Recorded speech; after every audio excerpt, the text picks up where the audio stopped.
Like, no, this is more serious of a problem than a mood. This is like a real problem here. In my head.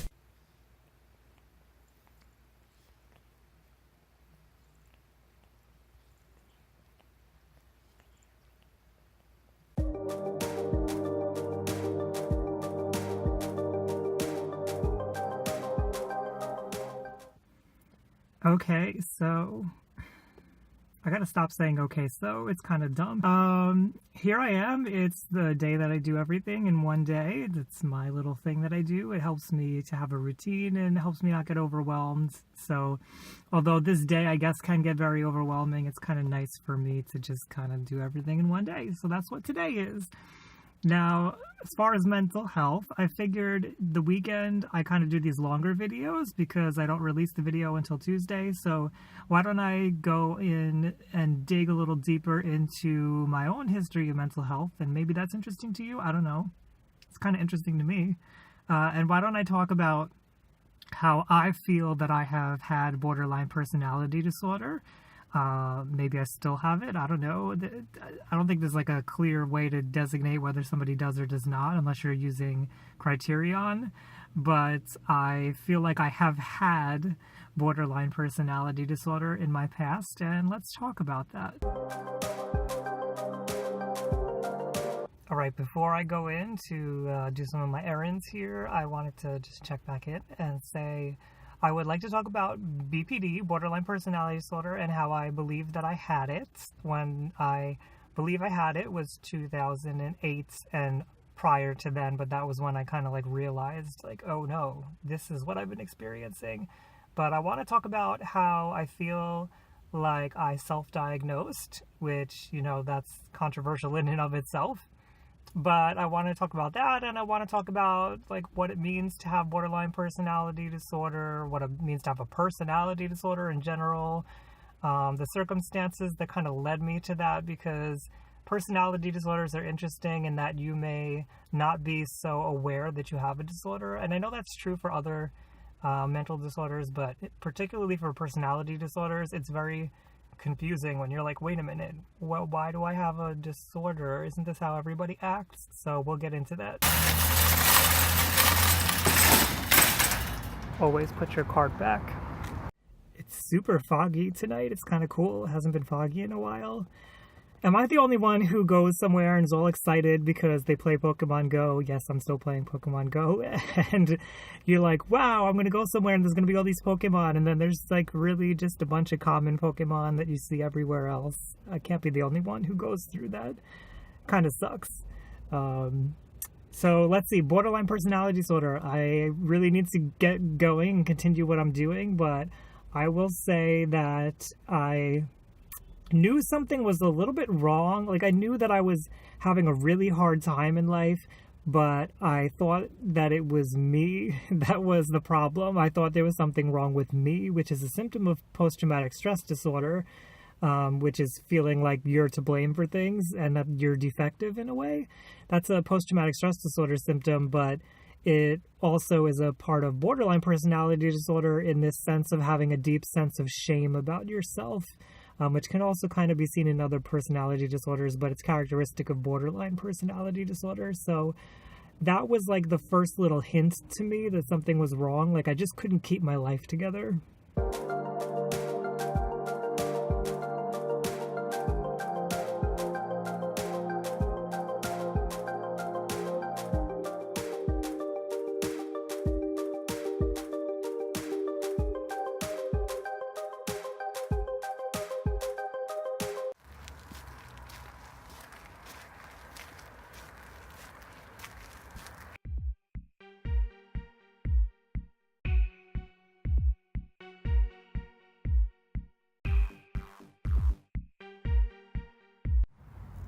Somewhere that I'm probably not supposed to be, so we're going to do a quick little talk here.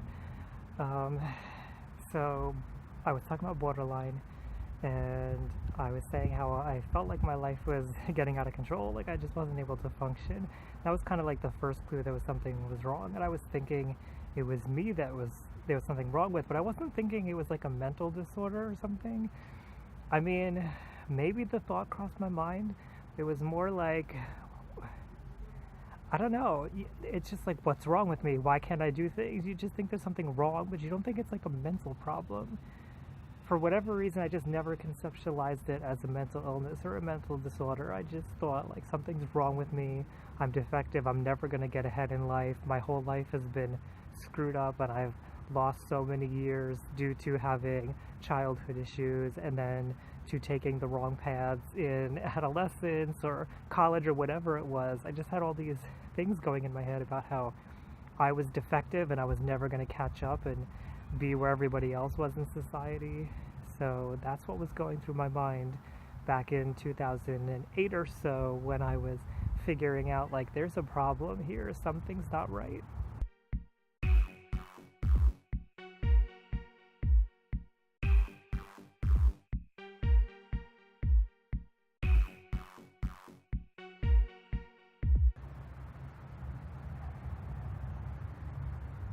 So what does it mean that I say my life is falling apart? Well, I was having difficulty at work. Like, it was just incredibly stressful. Every single day was stressful, which I don't think was entirely my fault, but you know, I didn't have the coping mechanisms to deal with it. I was having trouble with sleeping. I was in an abusive relationship where the person would physically and emotionally abuse me, and I did the same to them. Like, it's kind of funny to me now because I'm like, how did I not know my life was out of control? Like, why did it take so long for me to figure that out? But that's one of the things about personality disorders, is you don't realize that the way that you're behaving or what's going on in your life is not normal. You think that that's just the way life dealt things to you. That's just the way that it happened.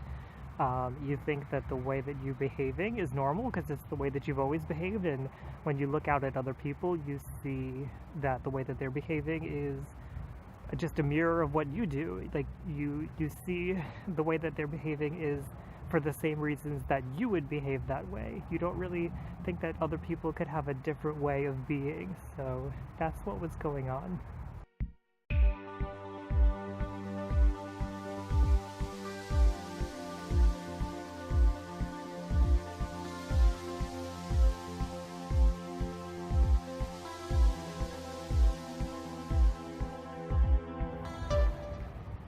Okay, so I'm realizing as I'm telling you all of this that I'm not mentioning that in the years prior to this, I had been cutting, and I'm not going to get into detail because I don't want to trigger anybody, but I was cutting in a unique way, my own way. It wasn't like the typical cutting that we think of, but it's still cutting.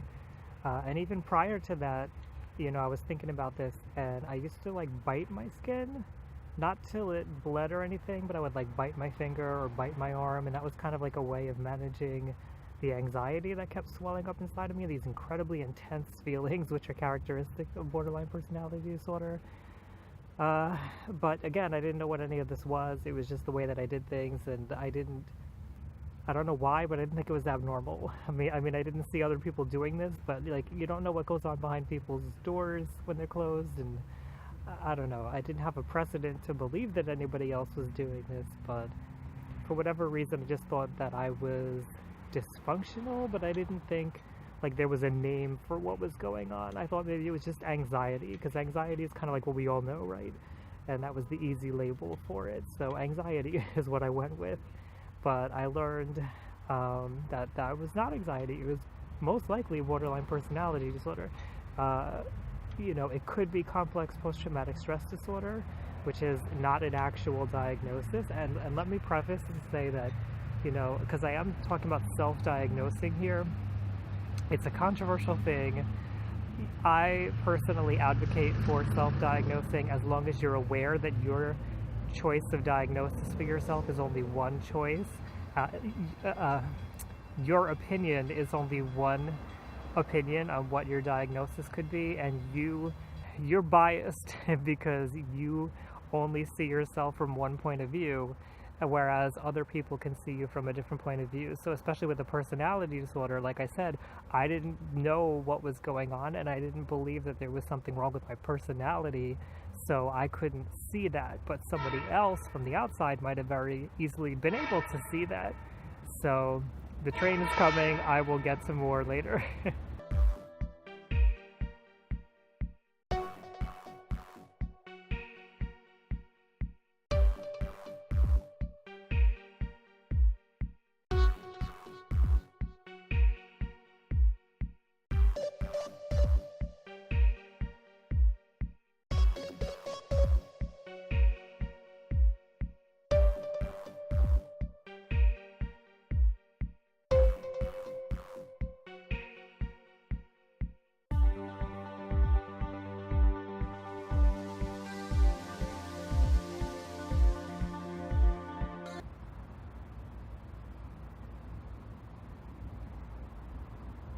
Okay, so if you want to self-diagnose yourself, but be aware that you don't have the years of professional experience that some people have, and you don't have the training, and you may not have the clarity of mind to be able to get it right. So I'm all for self-diagnosing yourself, but make sure that you understand that your opinion on what your diagnosis is only one opinion of many, and don't forget that there can be multiple diagnoses happening at the same time, so you may not get it accurate for that reason. And a lot of diagnoses they look the same.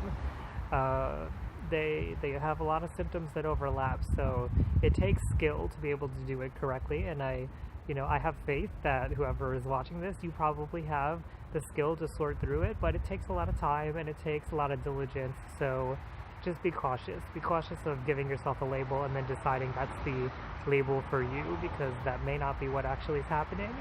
And if you don't have the right label, you may be treating something incorrectly. So it's always good to see a professional, at least for a second opinion on things. However, in my case with borderline personality disorder, I self-diagnosed because I think the way that I got to this, I'm really not sure, to be quite honest. I think I was looking up narcissism because I was in that abusive relationship, and I thought that the person that I was with had narcissistic personality disorder. So I bought a book, I remember, I still have the book, on like, what is this narcissist thing? So I had probably heard of borderline personality disorder in relation to that, because it's a common pairing for somebody with narcissistic personality disorder to wind up with somebody with borderline personality disorder.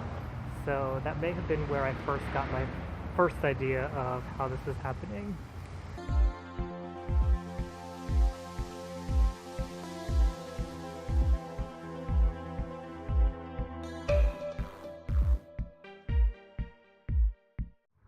This is hard when I have to remember where I left off. I was talking about how I discovered I had borderline personality disorder, that's right, and how I was probably looking up narcissism, the person I was with, and then I kind of realized, wait a minute, maybe I have this borderline thing. So I looked into what borderline personality disorder was, and I read over the symptoms, and I was like, okay, maybe some of this matches, but I don't know, this is kind of weird. At the time it was the DSM-4 that I was looking at, and it hasn't changed that much in the DSM-5 in the regular section. So things like, I think it's, I don't even know it that well myself. I think it's like suicidal behavior and self-harming and emotional mood swings, frequent mood swings, stuff like that. So I was like, okay, I guess maybe I have some of this, but I don't know. It just didn't feel right. So what wound up happening for me was I did some searching on YouTube at the time, which you didn't really go to YouTube for this kind of information back then, as much as you do now anyway.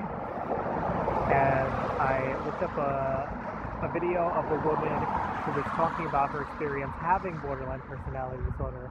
And as I listened to her talk, she was in a room full of professionals and clinicians, I realized, like, oh no, okay, this is it.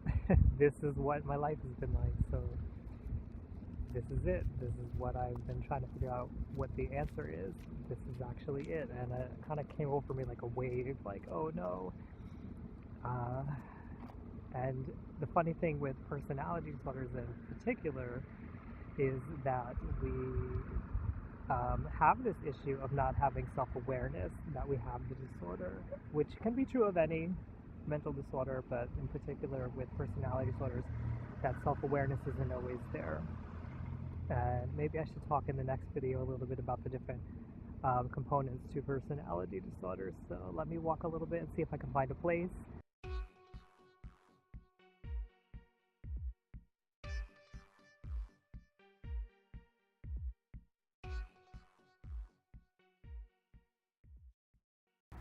Alright, so the new model for looking at personality disorders says that there are 4 areas. I don't know if you can see, I've got 4 fingers here.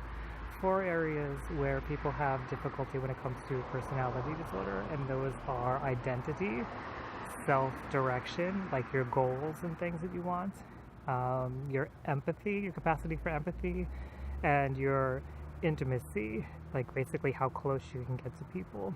And let me see, if I go back to that time in my life, I clearly had intimacy issues because I was in an intimate relationship with somebody who was abusive to me. Like my boundaries around intimacy were all screwed up. And when it came to empathy, I often felt very hostile towards people, which is a characteristic of borderline personality disorder. So when you're hostile, when you're acting defensively, it's hard to see what somebody else is going through. And then I kind of did the opposite, where I would get really feeling ashamed and guilty, but I was also always focusing in my inner world and not focusing on what somebody else might be going through. So there were deficits in empathy for sure. As far as goals, I always felt like I didn't know what I wanted in my life, and I was always changing my mind on how I was going to live my life and what was going to be my new thing that I was doing. And if you asked a friend of mine at the time, I know that she would tell you that I was flip-flopping all the time between, like, I'm going to do this, I'm going to do that, and I would set a goal of, I don't know, maybe getting more muscular, or I would set a goal of going back to school, or I would set a goal of learning to sing, like all these different goals, and I would start towards them, and then I'd be like, you know what, I don't know if I want to go all the way, or I would just have trouble figuring them out and I would just give up. So self-direction, definitely had issues there. And then as far as identity, that kind of goes part and parcel with that. You know, I always define myself in relation to other people.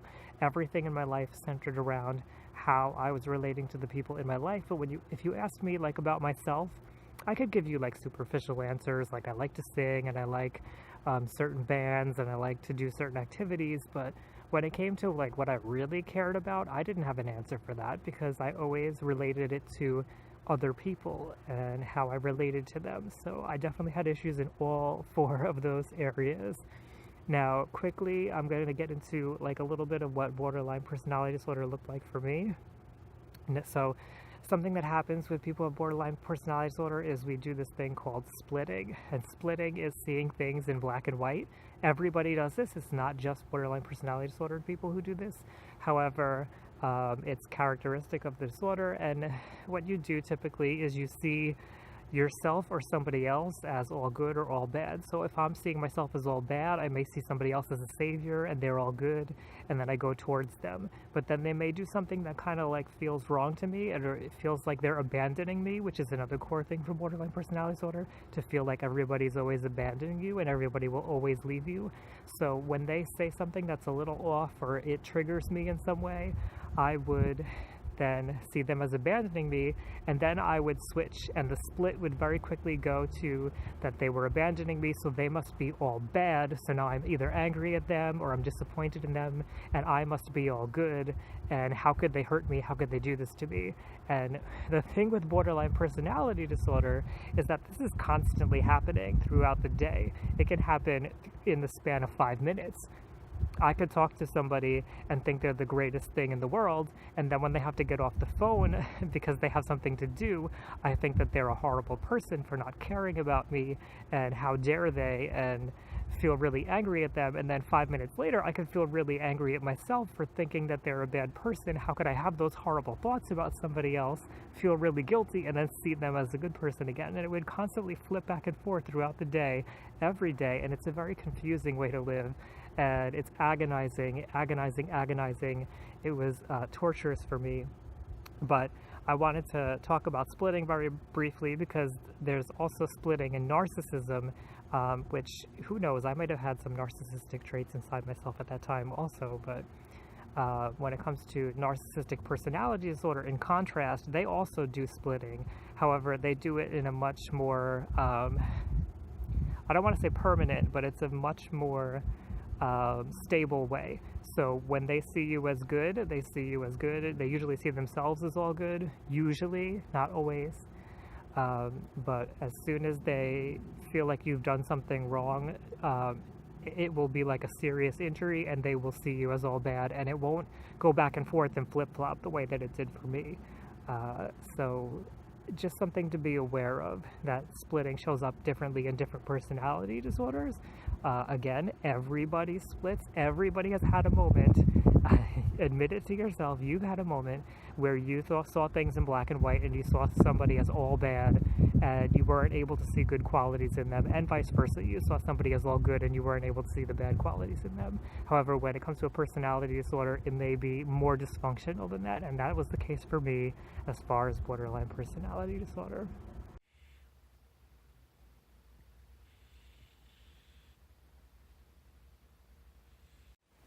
It is the night that I do the mental health breakdown. I am very stressed because I need to go and do it like right after I film this, and I'm on a time crunch because I put it off because it's a lot of research and it's not very fun to do this.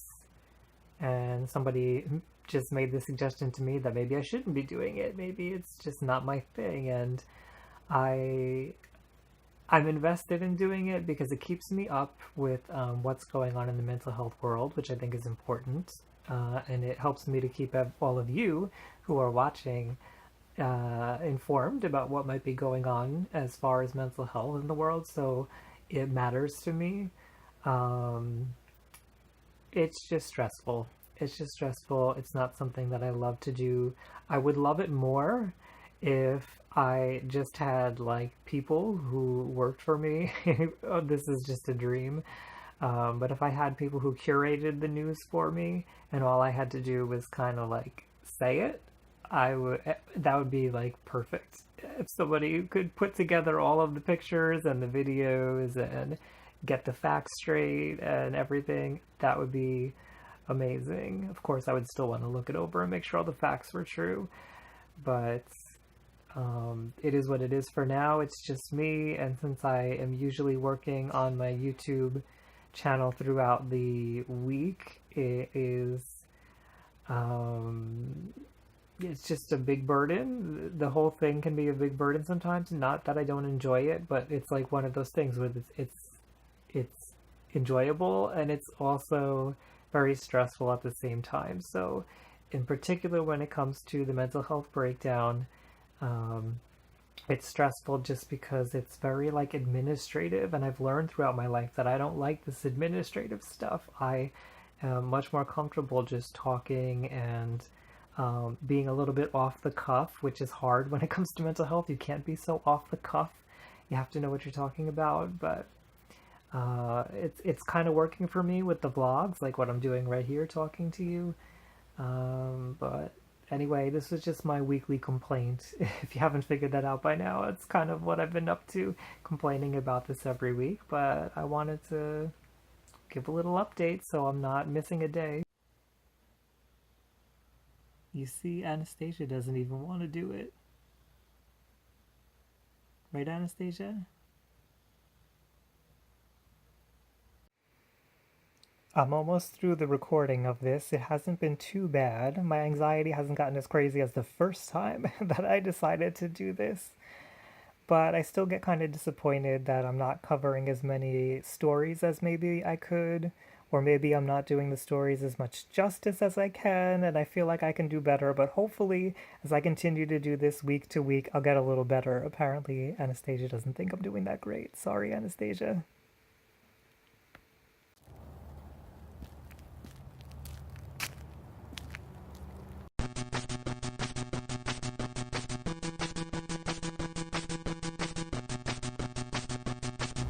I really badly need to cut my hair and color my hair, so forgive me. Let's see. So we were talking about borderline personality disorder. Hello, it's a new day. I'm out for another walk at night.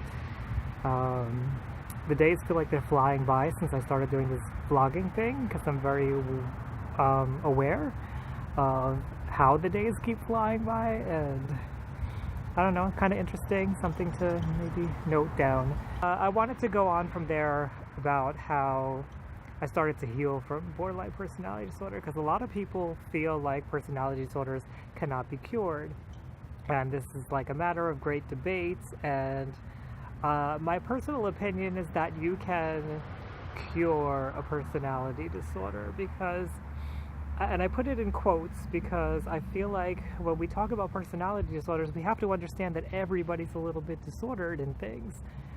Everybody, whether you have what you would label as a personality disorder or not, everybody's a little dysfunctional here and there. So it, there's no 100% perfect, I guess is what I'm saying. So there is, yes, there's no such thing as being 100% cured in that sense, but you can get to the point where you're functioning normally like anybody else with some mild dysfunction would. So, and I've experienced that in myself. The reason that I say that I had borderline personality disorder, because I don't feel like I have it anymore. Do I still feel like I may have some of the abandonment stuff, or I may feel some of the hostility come up? Yes, but it's not anywhere near the level of what it was, and it's certainly under care. It's managed, I know how to deal with it, and it's not impairing my life the way that it was before. So, you know, if I was in a highly stressful situation, could those things flare back up? Sure. So that's my take on it. I think you can be cured, but I wanted to talk about how I got to where I am today as opposed to the person I was back then, because if you knew me back then, I maybe I didn't show it on the outside, but on the inside I was a mess. I was hostile, I was freaking out, my thoughts were flipping back and forth constantly, my emotions were all over the place, I was crying myself to sleep. It was not pretty. So let's talk about how we got from not pretty to semi-pretty today.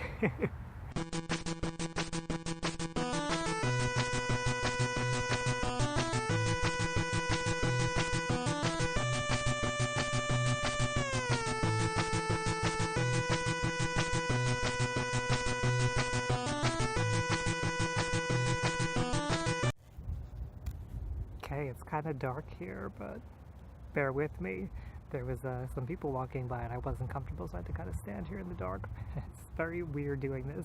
I don't know if that I'm ever going to get over the feeling of kind of walking around in the dark.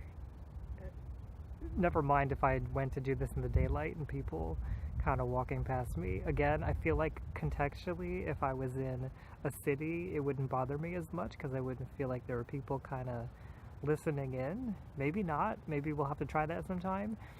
I'm sure I'll wind up in New York City at some point during all of this, but it's kind of weird. So I was saying I wanted to talk about how I have been, how I healed from borderline personality disorder. How did I do that on my own without a therapist? Because that is one of those things that people feel like it's not even possible with a therapist, so how could you do it on your own? And not even being diagnosed or anything. So let me explain how I took my journey here. So I first learned about borderline personality disorder. I read up on it, so I did some psychoeducation, as it's called, to try to understand, like, what is it that I'm grappling with here.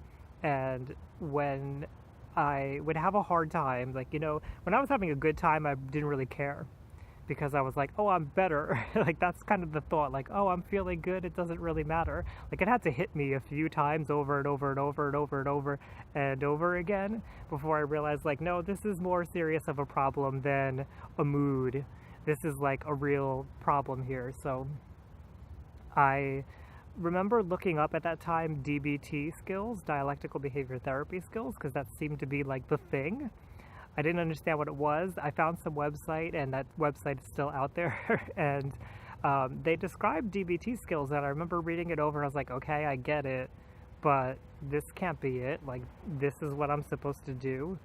And I remember thinking, like, this doesn't work. I've done this kind of stuff before. What the hell is this? So I kind of dismissed it, because I thought, like, intellectually, I was like, this is so easy, though. Like, anybody can do this. Like, this isn't going to fix things.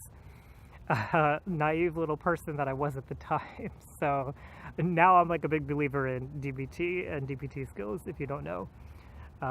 So what did I do? I kept running into the same problems over and over and over again. So I guess what I started to do, and it's hard to remember because I was dissociating a lot at the time, so I really don't have all of my memories from then, and I wasn't really journaling to have the information, unfortunately. But I feel like I kept running into the same problems over and over and over again. So I started to just keep track of, like, what's going on here? Why do I get so upset about things? And why do I get so angry about things? And why do I beat up on myself? Why do I beat up on other people? And I just kind of mentally started keeping a record of, like, okay, I've been here before. This has happened before. Why did this happen before?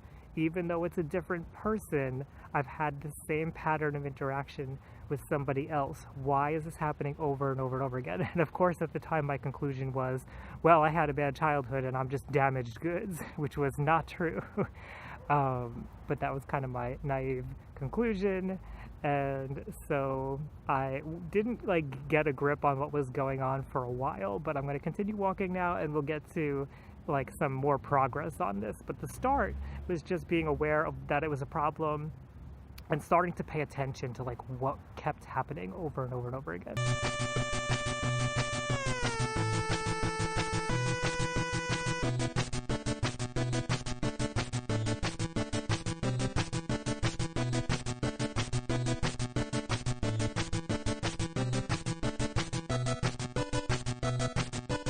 Okay, so we were still talking like 2008 or so in my life. I mean, again, I was dissociating a lot, so I don't really know when all of this stuff was going on. It was a long period of time, you know. I was in that relationship with that physically and emotionally abusive ex, and so that went on for like 6 or 7 years. Yeah, 6 or 7 years, and that I was heavily dissociated during, and like I was borderline, like I was just a mess. So coming out of that relationship gave me like a little bit of a break to kind of reassess things, and that was when I realized like, okay, I probably have this borderline personality disorder thing. And like I said, I was working on it as I knew how to. So I did some crazy stuff in that year or so, which maybe we'll get into another time, but I wound up dating somebody who was my most current ex, and during that time I was still kind of hostile and nasty to that person. Like the borderline was still definitely showing, but remember, I made a vow to myself at this point that I was not going to be physically violent with somebody ever again. So that was definitely off the table, and I was working on myself, but there was still hostility, there was still bad behaviors that were left over because of my personality disorder, and you know, because that's just who I was at the time. But I was working on it. So during this time, I wanted to continue working on it because I just met somebody and I cared about this person, and it wasn't just about me anymore, it was about how I interact with this person. So I wanted to change things, especially because part of borderline personality disorder is often feeling a lot of shame about yourself. That made me motivated to want to change things. So I started, what happened? Oprah Winfrey, she is the famous TV personality here in the United States. Many of you know her, I am sure. She launched her own channel, her own network on television, and I remember thinking like, okay, it was actually launched on New Year's Day, and I remember thinking like, okay, you know, I want to change things in my life. It's New Year's, it's that time of year when we're typically thinking about changing things in our lives. Sorry guys, the wind is getting me again tonight, and it's not even like very windy, but my eyes are just super sensitive. So it was that time of year, New Year's, that I wanted to change things, and I thought like, okay, this is it, like I'm on board, Oprah. I know you're like the queen of changing things and getting people to think about their own shit, so like let's go there. So I got my boyfriend at the time to be willing to tune into the channel. He was on board as well, and we watched, and she had this whole little mini series kind of thing called Oprah's Life Class, and she gave like lessons, and it kind of started getting me in the right direction. She started getting me into self-help again, which was something that I had been on again, off again, going on and off throughout my life. So I said, okay, like this is the time.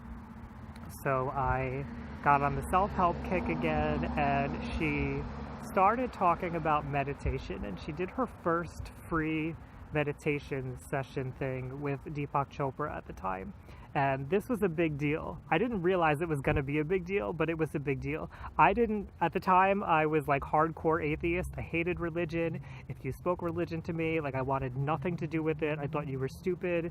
You're a complete idiot for believing it at the time, and yet I was like, okay, but we're doing things differently. I'm just going to give it a try. And, you know, they would talk about how there were medical studies that showed that meditation actually made improvements in your brain, and I was like, all right, okay, let's just try it. What the hell is it going to hurt to just try it? So I decided to try it. It was like a 28-day meditation challenge or something.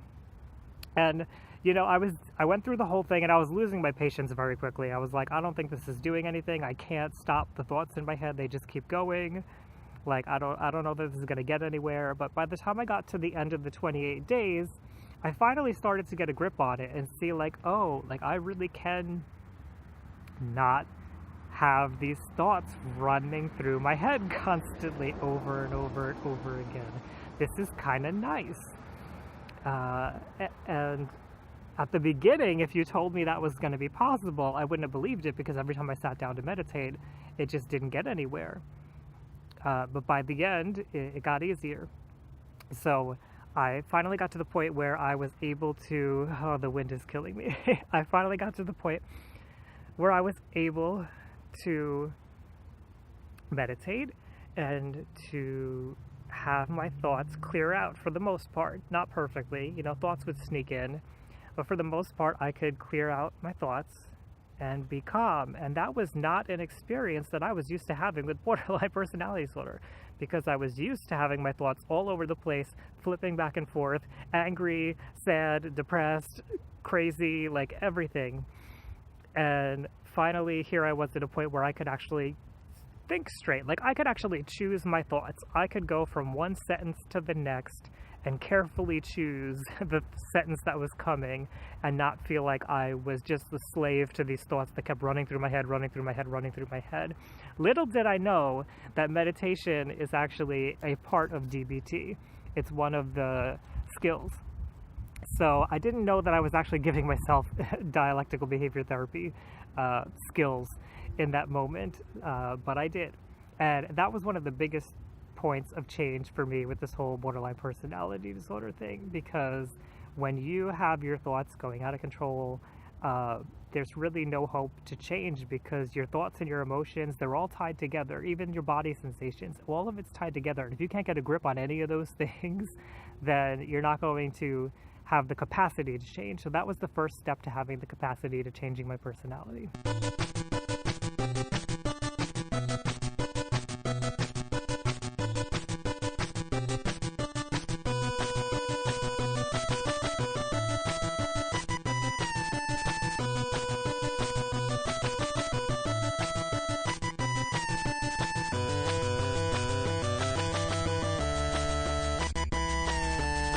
So meditation was a big deal, let's put it that way. Meditation opened up the possibility for me to slow down my thoughts, to carefully consider my thoughts, carefully consider how they're interacting with my emotions, carefully consider the patterns that were going on, and not get caught up in this swirling of emotions and behaviors and absolute craziness that borderline personality disorder can feel like. Well, I think making promises to myself that I was going to do it better, and constantly thinking about, like, what happened here? Why did I do what I did? How can I change it so I get a better outcome? How can I not get so emotional over this? And learning just how to do that in my own way. I think it's a little bit different for everybody, but there are some guiding principles that we all kind of follow. So one of them, for example, which helped me a lot, is to to check out my breathing. Just check in with how I'm breathing, and if I'm breathing a little too shallow, breathing a little too quickly or something, that's an indicator to me that maybe I'm a little agitated, I'm angry, I'm frustrated, I'm feeling threatened, and to slow down my breathing, slow down my thoughts, and kind of take a chill pill and just relax. So that was one thing. That kind of came later on. That came a few years later. Something that helped me, I think, a little bit earlier, actually, was I had gone to a talk by Marianne Williamson, and I forget what she was even speaking about, but she was talking about how when we change, when anybody goes through a change, or maybe I saw this on Oprah's channel first, the OWN network, I don't know, but I know it came from Marianne Williamson. Marianne Williamson is somebody who speaks on spirituality, and she speaks about just having a positive life.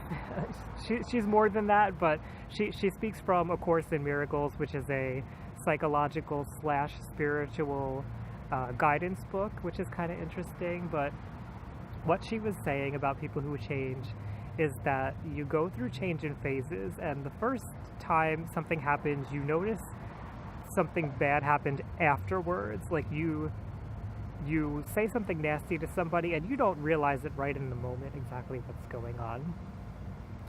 It's like impossible to. That's just your pattern. So you realize it afterwards, maybe like a few days later, maybe even a month later. And that's like your first clue, like, okay, something's not right here. So you make like a little mental note in your brain, like, okay, I gotta change something here. Then it happens again, because it's gonna happen again, because that's your pattern. So it happens again, and you notice it again. You don't notice it while it's happening, you notice it later. Hopefully closer to the time when it's been happening. And what happens is it keeps happening, and hopefully you catch it a little bit closer, a little bit closer, a little bit closer to the time when it's actually happening, because you notice it more and more and more, and you notice the way that things cascade afterwards. You like start taking note of the pattern, what's going on after all of this happens. Once you get to the point where you can catch it while you're kind of in the middle of it, there's like this like wrestling that goes on. There's this wrestling that goes on throughout the whole process, where sometimes you'll catch it 3 months later, sometimes you'll catch it a month later, sometimes you'll catch it a week later, sometimes it'll be a week and a half later, and it's like this back and forth thing. But you'll get to that point where you catch whatever the hell is going on in the moment, and you still won't be able to do anything about it. You'll just notice it as it's happening, and then you feel really guilty about it, because you're like, oh my god, why did I just do that? I know I'm not supposed to be doing that. And usually you don't even know what to do. You're like, what do I do now? This is so weird. And it's very overwhelming and bewildering. So you go through that a few times. You go through times when you catch it in the moment, and then maybe that's too upsetting, so you start to like not catch it in the moment anymore, and you revert back to catching it after the moment. Eventually you get to the point where you can catch it in the moment, and you know the corrective way to deal with it. And you probably still won't do it right. Or you'll start doing it right, but then you'll get it wrong half the time too. And it's this back and forth of getting it wrong, getting it right, getting it wrong, getting it right. And then you start getting it right in the moment, and that is great. That is something that was another big thing for me, getting it right in the moment. Like I mentioned in one of my videos how I used to lie, but I had to start saying, oh, I'm sorry, I misunderstood you. Like I knew afterwards that I had lied, but I never did the corrective action of saying, I misunderstood you, I made a mistake. Eventually I got to the point where I could say, I made a mistake, and it was pretty close to the moment. So that's one of those times when I learned over time. But you get to the point where you can finally do it in the moment, and then the real magic happens, which is when you start to realize before it's even going to happen that it's going to happen. And then you can start doing preventative measures so that you never even get to the point where it gets so upsetting that you do whatever the original thing was. That's the magic. Aim for that.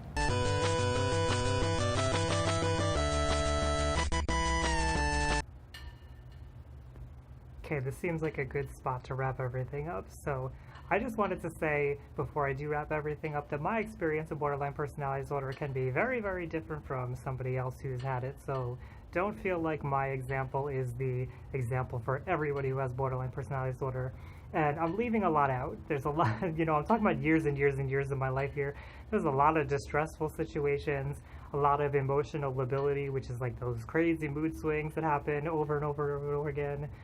There was depression, there was everything in there that I'm really not getting to because I just don't have the time, but we can certainly revisit this topic in the future. But we were talking about how I got better, and so I mentioned how, like, as you change, you notice things and you get a little bit better, you get a little bit better. And I think for me, the most important part of my healing was believing that I could heal. And I do not say that in any way to shame anybody who does believe that they can heal and is still not getting anywhere, because my struggle may be very different from somebody else's struggle.